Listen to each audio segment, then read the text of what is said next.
বন্যহস্তীৰ বাসস্থানত পৰিগণিত টিংকুপানী সংৰক্ষিত বনাঞ্চল। প্ৰায় ৬ বছৰ পূৰ্বে বনদস্যুৰ কবলত পৰি সম্পূৰ্ণৰূপে ধ্বংসৰ দিশে ধাৱমান হোৱা টিংকুপানী সংৰক্ষিত বনাঞ্চল পুনৰ প্ৰাণ পাই উঠাত এতিয়া সমগ্ৰ জাগুন অঞ্চলত হ্ৰাস পাইছে হাতী মানুহৰ সংঘাত।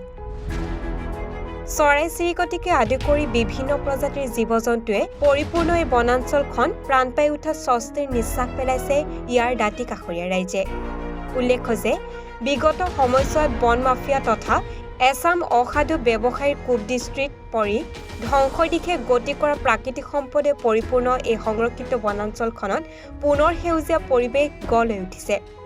উল্লেখ্য যে ডিগবৈ বন সংমণ্ডলৰ প্ৰাধিকাৰী ৰঞ্জিত ৰামৰ নেতৃত্বত তথা জাগুন আঞ্চলিক বন বিষয়া কাৰ্যালয়ৰ ভাৰপ্ৰাপ্ত বন বিষয়া প্ৰমোদ ফুকনৰ অগাধ প্ৰচেষ্টাত বনাঞ্চলখনে পুনৰ প্ৰাণ পাই উঠিছে। এই সংৰক্ষিত বনাঞ্চলখনত বনৰীয়া জীৱ-জন্তুৰ উপৰিও আছে বহু মূল্যৱান সম্পদ। ইয়াত আছে তেলপুং, নিমখপুং, কয়লা আৰু ৰাজ্যিক গছ হিচাপে স্বীকৃতিপ্ৰাপ্ত হুলুং গছ। ইয়াৰ উপৰিও আছে তিতাচপা, গমাৰি, শলখ ইত্যাদি বিভিন্ন প্ৰজাতিৰ অতি মূল্যৱান উদ্ভিদ। কিন্তু পৰিতাপৰ বিষয় যে প্ৰাকৃতিক সম্পদে নদন বদন এই সংৰক্ষিত বনাঞ্চলখনত পুনৰ এচাম অসাধু লোকৰ হেনচকু পৰা খবৰ পোহৰলৈ আহিছে। উদ্দেশ্য অবৈধভাৱে কয়লা খনন কৰি নিজ ভঁৰাল টনকিয়াল কৰাৰ। প্ৰাপ্ত তথ্য অনুসৰি সংৰক্ষিত বনাঞ্চলখনত অবৈধভাৱে কয়লা খননৰ বাবে প্ৰায় ৯০% কামেই সম্পূৰ্ণ বুজাবুজিৰ মাজত সম্পন্ন হৈ উঠিছে বুলি ইতিমধ্যে অঞ্চলজুৰি এক গুণগুণনি শুনিবলৈ পোৱা গৈছে। এতিয়া প্ৰশ্ন হয়, টিংকুপানী সংৰক্ষিত বনাঞ্চলখন ধ্বংস কৰাৰ অভিপ্ৰায় লোৱা অসাধু চক্ৰ কাৰ লগত সম্পন্ন হৈছে বুজাবুজি? কোনে দিছে নেতৃত্ব বন ধ্বংস কাৰ্য সাধনৰ বাবে? বৰ্তমান সময়ছোৱাত এক নুবুজা সাঁথৰ হৈ পৰিছে। কষ্টকৰ হৈছিল যে দুষ্কৃতিকাৰীয়ে আমাৰ কাঠ, কয়লা এইখিনি গোটেইখিনি খানি গোটেই ৰিজাৰ্ভখন ধ্বংস কৰি দিছিল টিংকুপানী এৰিয়াটো। তাৰপিছতে আমি যেতিয়া আমাৰ মাননীয় সন্মানীয় DFO sir Ranjit Ram DFO sir যেতিয়া আমাৰ আহিল, তেখেতে আমাক এইদৰে ছাজেশ্যন দিলে যে ৰাতিও যাব লাগিব, দিনতো যাব লাগিব। আমাৰ প্ৰত্যেক ষ্টাফ ধৰক আমাৰ গোটেই বনকৰ্মী সকলো লগ লাগি আমি ৰাতিয়ে দিনে আমি ইয়াত ডিউটি কৰিবলৈ ধৰিলোঁ।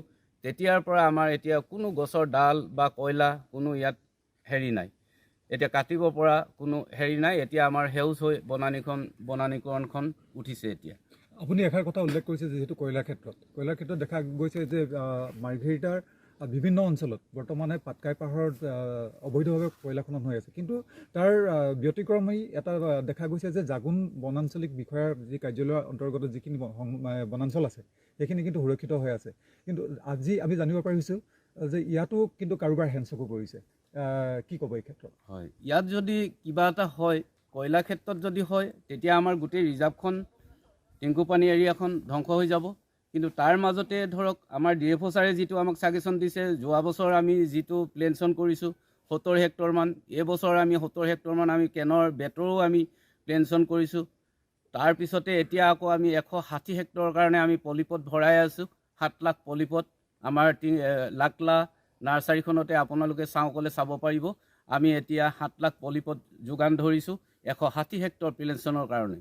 আজি আমি গোটেই টিংকুপানীখন আমাৰ DFO ছাৰৰ নেতৃত্বতে আমি গোটেই সম্পূৰ্ণৰূপে আমি গছ গছনিয়ে ভৰপূৰ কৰি আমি ইয়াত কাম হাতত লৈছোঁ। পহু, চৰাই চিৰিকটি আৰু আমাৰ বাঘ, এইদৰে চব জীৱ জন্তুৱে আমাৰ ইয়াত আছে।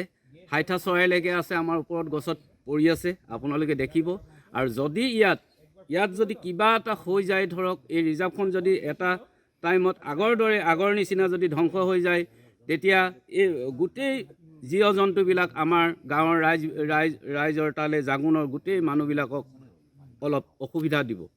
সেইকাৰণে এই ৰিজাৰ্ভখন পৰাপক্ষত আপোনালোকে এইদৰে খুব ধুনীয়াকৈ সুন্দৰকৈ যিদৰে এতিয়া আপোনালোকে আমাক সহযোগ কৰিছে, সেইদৰে থাকিলে যথেষ্ট গাঁৱৰ ৰাইজৰো বহুতখিনি উপকৃত হ'ব জাগুনৰ ৰাইজৰ কাৰণে। আৰু ইয়াত নিমখপুং কেইটা আছে?